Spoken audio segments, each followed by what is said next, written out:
Good evening. My dear friends, we have an important task here to do here tonight. And I don't mean the fundraising. I know that's important and we'll get to it in due course.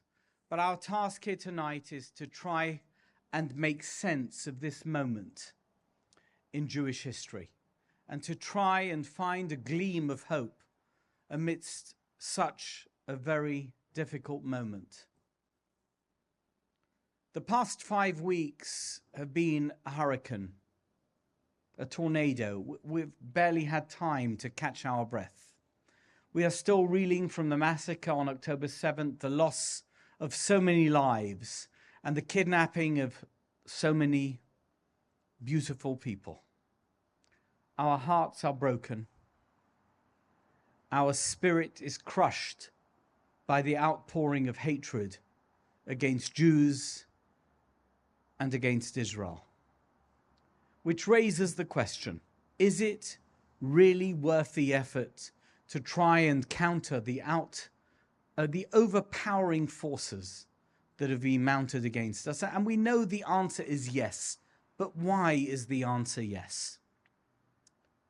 This past Shabbat, we read the Torah portion of Chayei Sarah. The chapter describes the efforts of Abraham's servant Eliezer to find a wife for Isaac, Abraham's son. And the opening verse is puzzling. Vashem berach et Abraham bakol. God blessed Abraham with everything. Now Rashi, the medieval commentary, interprets this pasuk very intriguingly. He points out that the Hebrew word for everything, bakol, shares the same numerical value, 52, with the word in Hebrew for son, ben, bet nun. There is a deeper meaning to it, namely that Abraham's blessing was that he had a son. Now, Rashi is known for his straightforward approach, but on this occasion, he uses the less straightforward gematria method instead, and here's why. Listen carefully. Abraham's turbulent life, marked by hardships and challenges, might not seem blessed at first glance. From persecution to family struggles, it was filled with endless problems. And yet the Torah tells us God blessed Abraham with everything.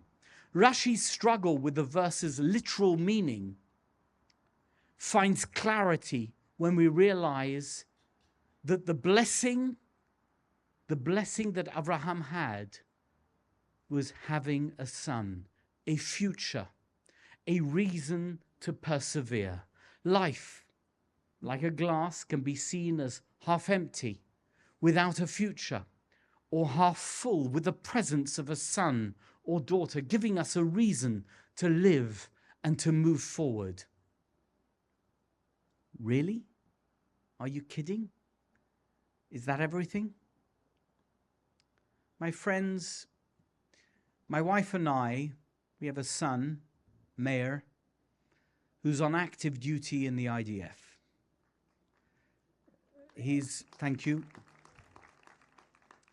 He's in the Tzanchanim, and on Thursday night he called us and he asked us to bless him.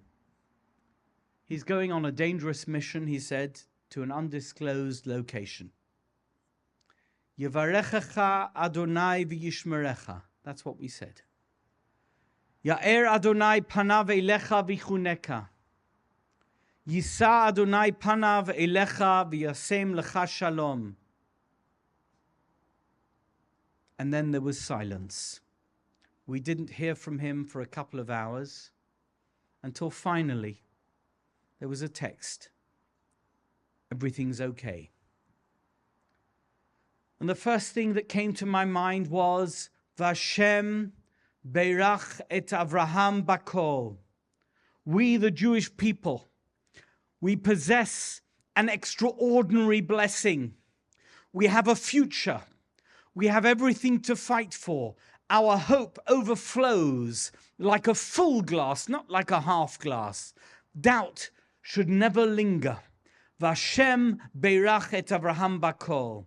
Despite 4,000 years, our blessings are abundant, even if they are yet to fully unfold. Anticipate, my friends, victories over Hamas, the liberation of hostages, and disregard the haters. We know the end of the story.